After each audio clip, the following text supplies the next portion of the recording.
예, 오늘의 모닝 브리핑 시작하겠습니다. 미국의 금리와 달러 인덱스가 하락했다. 지난 주말에 생산자 물가 지수 나오면서 이제 내려가면서 이런 점은 이제 우리 증시에 좀 도움이 되는 재료고, 대만 총통 선거 같은 경우는 친미 반중 후보가 이제 당선이 됐죠. 긴장감이 좀 높아질 수는 있는데, 다만 이제 너무 지나치게 좀 부풀려진 측면도 있는 것 같거든요. 재료 강도에 대해서는 이것도 좀 간단하게만 좀 우리가 짚어보고요. 그다음에 삼성전자와 LG에너지 솔루션 어닝 쇼크 이후에 이제 증시가 좀 밀린 측면도 있죠. 그래서 그런데 어느 정도 주가에는 또 반영이 됐다라고 봐야 돼서 주초에 어떤 대형주 수급 변화가 나타나는지 좀 봐야 될 것 같습니다. 그리고 코스피 8일 연속 하락했는데 9일 연속 하락한 거는 2000년 이후에 한 번밖에 없었거든요. 그래서 이번 주에 어쨌든 주초에 좀 상승 전환하는 시도가 한 번 정도는 나올 가능성이 있어서 이런 내용에 대해서도 좀 설명드리도록 하겠습니다. 일단 지난 주말에는 PPI, 생산자 물가가 예상보다 낮게 나왔거든요. 그런데 이제 보시다시피 뭐 시원스럽게 쭉쭉 내려가는 흐름은 아니고 내려갔다가 조금 이제 반등하는 그런 모습들도 있고, 근데 어쨌든 PPI가 예상치보다 낮게 나왔다. 이렇게 되면서 이제 그러면 금리를 또 내리겠구나, 이런 기대감이 또 한 번 불거졌거든요. 그래서 2년물 국채 금리가 이제 뚝 떨어지고 이게 최근에 저점보다 더 아래쪽으로 내려가는 그런 모습이 나왔고, 3월 금리 인하 확률은 동결 확률이 19%밖에 안 되고 인하 확률이 81%. 그러니까 3월 금리 인하 기대감이 다시 올라오는 그런 모습이 나왔거든요. 근데 이제 잘 보면 투자들이 이제 3월 금리 인하에 대한 기대치가 좀처럼 안 꺾여요. 예, 좀처럼 꺾이지 않는 그런 모습이 나오고 있거든요. 근데 이거는 이제 막연한 건 아니고, 제가 이제 주말에 두 가지 데이터가 좀 의미 있는 게 있다. 그러니까 우선 이제 미국이 금리 인상을 마무리하고 인하할 때 10개월 이상 지나서 인하 시작한 적은 한 번밖에 없었거든요. 보통 길어봐야 이제 8개월. 그 정도면 이제 인하를 시작을 했는데 7월이 마지막이었으니까 따져놓고 보면 3월 정도 되면은 대략적으로 한 8개월 정도 채워지니 그 정도 되면 내려갈 거야, 이런 통계적인 측면이 있고, 또 하나는 이제 미국 은행들이 미실현 채권 손실이 엄청나게 크거든요.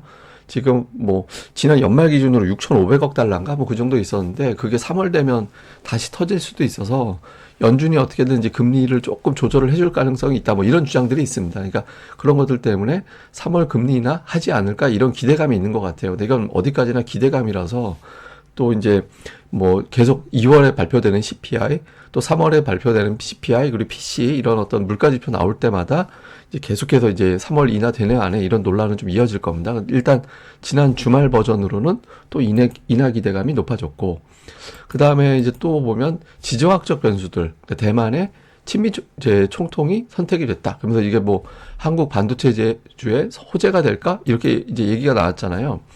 그래서 일단 좀 부정적으로 보는 쪽에서는 TSMC의 어떤 투자가 집중이 되면서 글로벌 영향력이 확대될 가능성이 있다. 이거는 이제 국내가 경쟁적으로 좀 따라잡기 어렵다, 이런 분석이고요. 반대로 지정학적 리스크 때문에 국내 반도체 쪽으로 이제 외국인들이 좀 투자하지 않을까. 이제 워런 버핏이 지난번에 TSMC를 매도한 거를 생각을 해보면 아마 저런 리스크도 좀 생각한 것 같다. 그래서 좀 외국인 자금이 오히려 우리나라 쪽을 선택할 수도 있어, 이런 분석들이 있거든요. 그래서 오늘 삼성전자, 특히 SK 하이닉스 이쪽에 어떤 선택을 하는지 이걸 좀 볼 필요가 있습니다. 근데 다만 이제 재료 대비 너무 이제 좀 부풀려서 좀 오버해서 뉴스들을 좀 해석한 측면도 없잖아 좀 있는 것 같아요. 그리고 일단은 외국인 투자자들은 대만을 지난주에 일단 매도했거든요. 그래서 오늘 대만 증시도 좀 봐야 될 것 같고, 외국인 투자자들이 우리나라는 매수를 계속 이어가고 있는데, 특히 오늘 장에서 최근에 지금 매도 우위에 있는 삼성전자, SK하이닉스 어떻게 하는지 좀 볼 필요가 있고요. 다음에 이제 공급망 문제가 좀 불거지는지, 그 홍해 긴장 이슈 좀 나오면서 일부에서는 좀 부품 조달이 안 돼서 생산에 차질을 빚어질 가능성이 있다, 이런 주장들이 나오고 있잖아요. 이게 이제 공급망 문제에서 비롯됐던 게 이번 인플레이션이었거든요. 그래서 이런 것들이 또 이제 제기가 될 수 있어서 홍해 문제가 자꾸 뉴스로 좀 다뤄지는지, 이런 것들도 좀 오늘 장에서도 장중에 좀 체크를 좀 해봐야 될 것 같습니다. 그 다음에 이제 어닝 쇼크 후유증. 예, 그러니까 삼성전자 어닝 쇼크가 도 그렇지만, 그러니까 주가가 첫날 빼놓고 모조리 빠졌어요. 그러니까 올해 들어서 2주 지났는데 상승한 날이 하루밖에 없어요. 그리고 이제 외국인 투자자들이 12월 이후에 이틀 연속 매도한 적이 없었거든요. 근데 지금 이틀 매수하고, 이건 블록딜 잡은 거니까 이제 매수라고 보기는 어렵죠. 그러니까 실질적으로 외국인들이 삼성전자 안 사고 있거든요. LG에너지 솔루션은 그냥 아예 계속 흘러내리고 있고, 근데 수급이 또 외국인들이 이건 또 사요.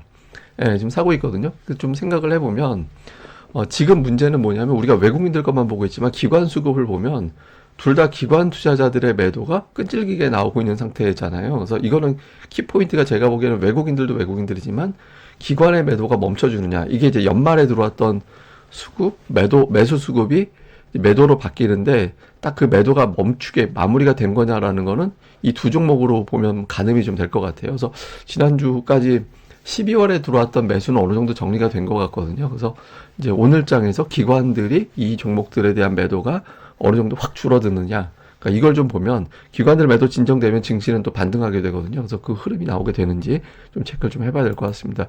실제로 이제 수급 보면 외국인들 때문에 빠진 건 없어요. 그러니까 외국인들은 뭐 꾸준하게 매수하고 있거든요. 그러니까 블록딜 때문에 조금 위로 부풀려진 건 있지만 추세로만 놓고 보면 외국인들 어쨌든 안 팔고 있거든요. 올해 들어서.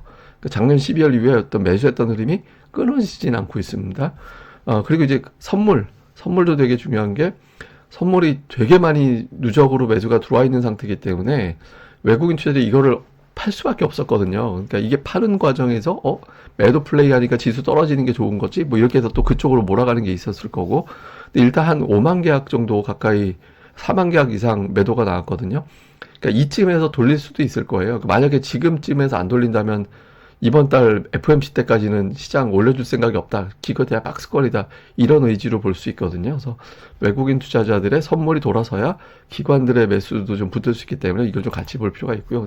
그리고 기관은 12월에 들어왔던 물량은 다 팔았는데 다만 여기서 한 2조 5천억 정도 전후는 삼성그룹주 블록들 때문에 매도로 집계된 거라서 이걸 빼고 봐야 됩니다. 근데 그걸 빼놓고 봐도 대략적으로 12월에 들어왔던 물량의 상당 부분은 정리가 됐거든요. 한 1조 원 안쪽으로 남은 것 같아요. 그래서 기관 투자자들의 매도 정점은 좀 지나간 것 같아서 조금씩 이걸 그렇다고 해서 시장 자체를 연속적으로 쭉쭉 매수할지는 알 수는 없고 종목들별로는 풀리는 종목이 좀 등장할 때가 됐거든요. 그래서 지금은 기관들의 종목 선택, 그러니까 이런 부분들, 그러니까 이런 어떤 종목 쪽으로 좀 매수로 전환이 되는지 이런 것들을 좀 주목을 해보는 게 중요할 것 같습니다.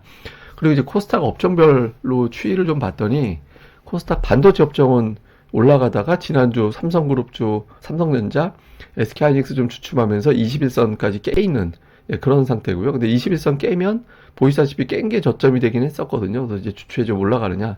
다음에 제약은 제가 뭐 금리하고 연결이 된다. 미국 국채금리가 빠질 때부터 올라가기 시작했다가 국채금리가 다시 튕겨 올라가는 동안에는 이제 밀렸었거든요.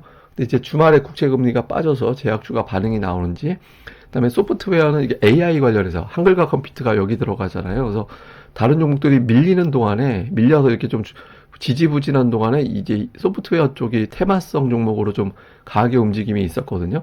그래서 이게 계속 연속성을 보이게 되는지, 그다음에 일반 전기전자는 에코프로비엠이 여기 들어갑니다. 그래서 에코프로비엠은 뭐 지난주 역시 좀 부진했는데 전체적으로 보면 시가총액 규모가 좀 작은 상대적으로 낮은 소프트웨어 정도가 움직였고 시가총액 덩어리가 큰 종목들은 지난주 전체적으로 좀 부진한 편이었거든요. 근데 이 중에서 이제 하나 두 개 정도는 치고 나가줘야 돼요. 그러니까 반도체가 됐든 제약이 됐든 일반 전기전자가 됐든 대형 업종 중에서 한두 개 정도는 살아나줘야 코스닥이 이제 연속 올라가다 지난주에 꺾였잖아요. 근데 이제 한 주 만에 다시 자리 잡는 그런 기회가 될 수 있거든요. 그래서 이 중에서 하나 또는 두 개 정도가 이번 주에 좀 양봉으로 세게 돌리는, 특히 오늘 장에서 그런 시도가 나오는지도 주목해야 될 것 같습니다. 자, 정리를 해보면 8일 연속 하락 이후에 코스피는 반등하는 경향성이 있다. 그래서 이제 오늘 또는 내일 정도에서는 이제 플러스 하루 정도가 됐든 어떻게 됐든 이제 좀 반등할 가능성이 있어서 그런 형태가 어떻게 나오는지 이걸 좀 볼 필요가 있고요.